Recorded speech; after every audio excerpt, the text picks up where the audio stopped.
আসসালামু আলাইকুম। একটি খুবই জনগুরুত্বপূর্ণ বিষয়ে কথা বলব। সেটি হচ্ছে যে যদি বড় ধরনের চাপে পড়ে ডক্টর ইউনূস পদত্যাগ করে এবং নতুন অন্তর্বর্তী সরকার গঠিত হয় এবং তাদের আন্ডারে যদি ইলেকশন হয়, বাংলাদেশের জনগণ কিভাবে ক্ষতিগ্রস্ত হবে এবং বাংলাদেশের রাজনৈতিক দল এবং গণতন্ত্র কিভাবে ক্ষতিগ্রস্ত হবে, সে বিষয়ে আমি একটু আলোকপাত করব। মোটা দাগে বলে নিই, দুটি বড় ধরনের সমস্যায় পড়ে যাবে যদি ডক্টর ইউনূসকে পদত্যাগ করতে বাধ্য করা হয় বাংলাদেশ। প্রথমটি হচ্ছে, ধরুন আজকে ডক্টর ইউনূস পদত্যাগ করলো, তাহলে নতুন একটি অন্তর্বর্তী সরকার গঠিত হবে, আহ, ধরেন এক্স এন অথবা এস কারো নেতৃত্বে। এই সরকারটি গঠিত হলে দুটি যে বড় সমস্যা হবে বললাম, এর মধ্যে একটি সমস্যা প্রথমে বলি। সেটি হচ্ছে যে নির্বাচন পূর্ব সমস্যা, আরেকটি বলবো নির্বাচনের পরের সমস্যা। নির্বাচন পূর্ব কি সমস্যাটি হবে? আপনারা জানেন আওয়ামী লীগের কার্যক্রম নিষিদ্ধ ঘোষণা করা হয়েছে। তো স্বাভাবিকভাবেই আওয়ামী লীগ আহ, এই নির্বাচনে, যে নির্বাচনটি সামনে আসছে, আহ, অবশ্যই জুনের মধ্যে হবে, ইউনূস সাহেব বলেছেন যেই আসুক জুনের মধ্যে হতে হবে। এখন বিএনপির দাবি ডিসেম্বরের মধ্যে হবে। ধরুন ইউনূস সাহেব চলে গেলেন, ডিসেম্বরে হলো, সেখানে অথবা জুনের মধ্যে হলো, সেখানে তো আওয়ামী লীগ ইলেকশনে অংশগ্রহণ করতে পারবে না বাস্তবিক কারণে। তখন ইলেকশন পূর্ব যে সমস্যাটি হবে, নতুন সরকার আওয়ামী লীগ এবং আওয়ামী লীগের বন্ধুদের আন্তর্জাতিক প্রচার প্রপাগান্ডার মধ্যে পড়ে যাবেন। তারা আন্তর্জাতিক ডিপ্লোমেসি করবে, তাদের চুরি করা টাকায় পিআর ফার্ম এঙ্গেজ করবে, তারা লবিং ফার্ম এঙ্গেজ করবে এবং নিজেরা তো কাজ করবেই, এবং তাদের কিছু পার্শ্ববর্তী দেশের বন্ধু রয়েছে, তারাও কাজ করবে। এই বাধাটি মোকাবেলা করা ইউনূস সাহেবের পক্ষে যতটুকু সম্ভব ছিল। ইউনূস সাহেবের ব্যক্তিত্ব, আন্তর্জাতিক গ্রহণযোগ্যতা, আন্তর্জাতিক কানেকশন, উনি উনি উনি একজন নোবেল লরিয়েট, এইসব বিভিন্ন কারণে যতটুকু সহজ ছিল, বর্তমান নতুন government NS or হোয়েভার becomes the head of the new interim government, তাদের দ্বারা এই বাধাটি অতিক্রম করাটা কঠিন হয়ে যাবে।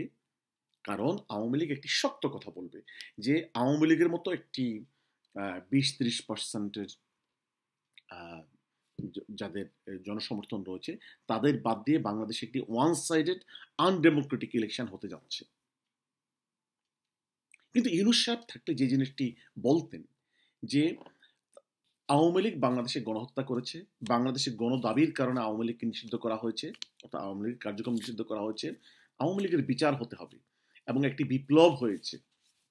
ওনার নোবেল লরিয়েট হওয়া, আন্তর্জাতিক কানেকশন, আন্তর্জাতিক গ্রহণযোগ্যতা, ওনার ব্যক্তিত্ব, ওনার দীর্ঘদিনের অভিজ্ঞতা আন্তর্জাতিক কমিউনিটিতে যতটুকু গ্রহণযোগ্যতা পেত, ওনার বক্তব্যটা যতটুকু অ্যাকসেপ্টেবল হতো, নতুন কেউ আসলে, নতুন ইন্টারিম গভর্নমেন্টের এই বক্তব্যটি গ্রহণযোগ্য হবে না।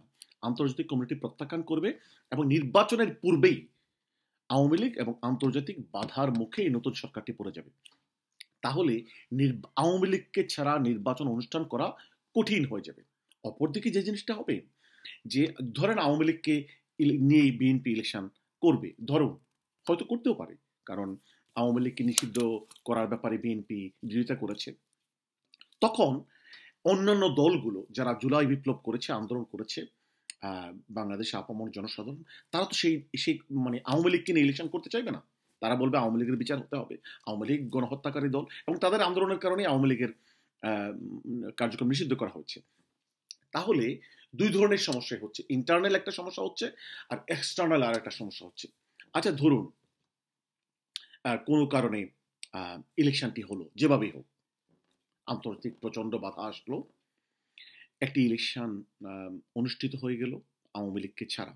তখন যে জিনিসটি হবে, তখন এই নতুন গভর্নমেন্টটি আবার আন্তর্জাতিক বাধার মুখে পড়ে যাবে। তারা বলবে আমরা এই মানে আওয়ামী লীগকে ছাড়া ইলেকশনটির বিরোধিতা করেছি, নতুন গভর্নমেন্টটি একটি আনডেমোক্রেটিক গভর্নমেন্ট। তারা বিভিন্নভাবে এই নতুন সরকারের উপর প্রেশার ক্রিয়েট করতে থাকবে। বরং ইলেকশনটি যদি ইউনূস সাহেবের নেতৃত্বে হতো, তাহলে আন্তর্জাতিক কমিউনিটি এই কথাটি খুব বেশি করে বলতে পারতেন না, এবং নতুন সরকারও যারা ক্ষমতা আসে, ধরেন বিএনপি, জামাত, যেই আসুক, তারা বলবে যে আমরা একটি আহ, স্বচ্ছ ইলেকশনের মাধ্যমে, গ্রহণযোগ্য ইলেকশনের মাধ্যমে, ডেমোক্রেটিক ইলেকশনের মাধ্যমে এবং নোবেল লরিয়েট আন্তর্জাতিকভাবে গ্রহণযোগ্য ডক্টর ইউনূসের আন্ডারে ইলেকশনের মাধ্যমে আমরা এসেছি। আর না হয় তখন যে নতুন সরকারটির বিরুদ্ধে আওয়ামী লীগ বলবে যে এটা ওয়ান সাইডেড ইলেকশন হয়েছে, this people all are one sided, they there was a conspiracy to bring BNP into power. সুতরাং যারা ইলেকশন কন্ডাক্ট করবে তারাও প্রশ্নের সম্মুখে পড়ে যাবে, এবং যে নতুন সরকার আসবে তারাও প্রশ্নের সম্মুখীন হয়ে যাবে, এবং প্রথম দিন থেকেই একটি আন্তর্জাতিক অসহযোগিতার মুখে এই নতুন সরকারটি পড়ে যাবে। সুতরাং বাংলাদেশের গণতন্ত্রের স্বার্থে, একটি সুষ্ঠু নির্বাচনের স্বার্থে,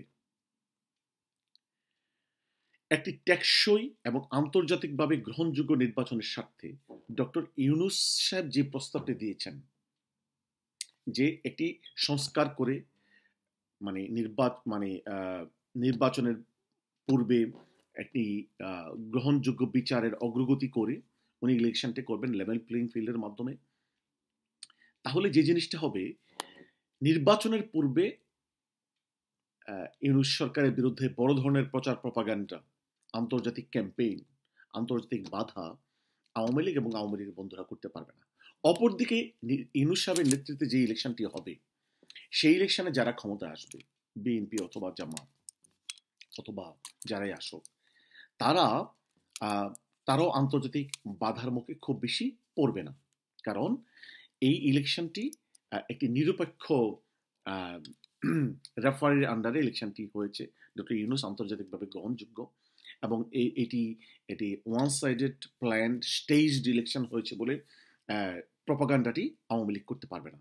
নতুন সরকার স্বাভাবিকভাবে স্মুথলি ক্ষমতা গ্রহণ করবে, এবং ডক্টর ইউনূসের তো একটা ব্লেসিংস থাকবেই, আন্তর্জাতিক কমিউনিটির কাছে গ্রহণযোগ্য একটা ইলেকশন হয়ে গেল, তাহলে নতুন সরকারের বিরুদ্ধে আওয়ামী লীগ যে চক্রান্ত প্রপাগান্ডা করবে সেটি খুব বেশি হালে পানি পাবে না, এবং সেটি ইন্টারন্যাশনাল কমিউনিটি গ্রহণ করবে না। সুতরাং যারা ক্ষমতা আসবেন তাদের স্বার্থে, গণতন্ত্রের স্বার্থে, বাংলাদেশের স্থিতিশীলতার স্বার্থে ডক্টর ইউনূস যে প্রস্তাবটি দিয়েছেন জুনের মধ্যে ইলেকশন, এবং আমি মনে করি না ডক্টর ইউনূস জুনের বাহিরে যাবেন, উনি জাতির সামনে এই ঘোষণাটি দিয়েছেন, এটি দেশের জন্য, গণতন্ত্রের জন্য এবং যারা ক্ষমতা আসবেন তাদের জন্য কল্যাণকর।